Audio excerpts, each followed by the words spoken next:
नमस्कार। रेडियो माल्यवंत गोष्ठी बेतार केन्द्र को आपण मान स्वागत। आपण माने सुनी पारुचंती एफएम 89.6 मेगाहर्ट्ज जगे आमर रेडियो रे ब्रॉडकास्ट हला परे पुनर्प्रसारण हेबो आमर YouTube channel radio Malyavant FM 89.6 जगे। निकिता रेडियो माल्यवंत गोष्ठी बेतार केन्द्र को स्वागत करुछि। सीएम ट्रॉफी आंतरजिल्ला क्रीड़ा प्रतियोगितार उद्यापनी उत्सव स्थानीय स्टेडियम परिसर में अनुष्ठित हो जाइछि। नियमित क्रीड़ा शरीर को सुस्थ रखे। क्रीड़ा केवल चित्ती विनोदर एक उपाय नुहे बरन यह आम संस्कृतिर अंश और एकतार प्रतीक। आदिवासी बहुल अंचल में बहु प्रतिभावान क्रीड़ाविद रही बेले राज्य और केंद्र सरकार ग्रामांचल क्रीड़ाविद मानू उत्साहित करी राज्य और जातीय स्तर में खेलिबारे सुजोग देबा पाई एभली ट्रॉफी बेस सहायक हेबो।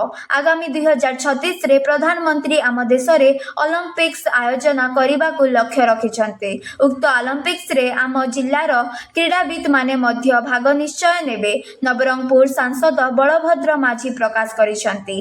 मालकानगिरी स्पोर्ट्स कॉम्प्लेक्स ठारे अनुष्ठित सीएम ट्रॉफी आंतरजिल्ला फुटबॉल कबाड़ी भलीबॉल और खो खो चैंपियनशिप रे उद्यापनी मुख्य अतिथि भाव जोग दे से यह प्रकाश करिसन्ति।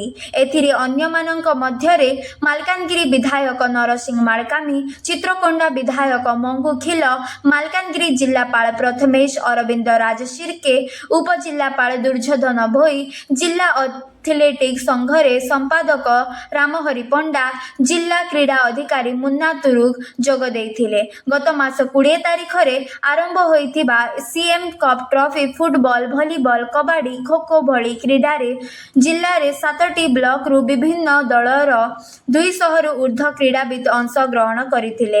एही उद्यापनी उत्सव रे विभिन्न वर्ग रे कृतित्व हासिल करिथिबा खेलाड़ी को अतिथि माने पुरस्कृत करथिले। तेबे खो खो महिला वर्ग रे जिल्लार बालीमेला दल विजेता होइतिबा बेले चित्रकोंडा दल रनर्स अप होइतिला।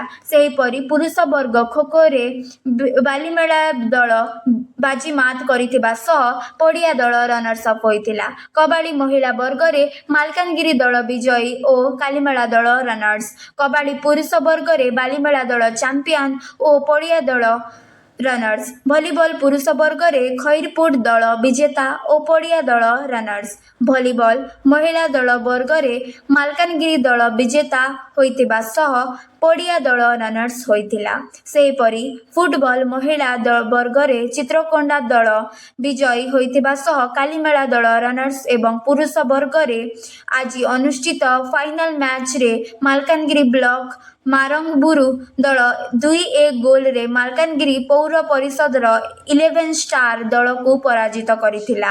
आगामी दिन रे एठाकार श्रेष्ठ मनोनीत क्रीड़ाविद ब्रह्मपुर ठारे हेबाकु थिबा जोनाल स्तरीय क्रीड़ा रे भाग नेबे एवं सेठारे सफलता पाइले राज्य स्तर रे अंशग्रहण करिबे। धन्यवाद।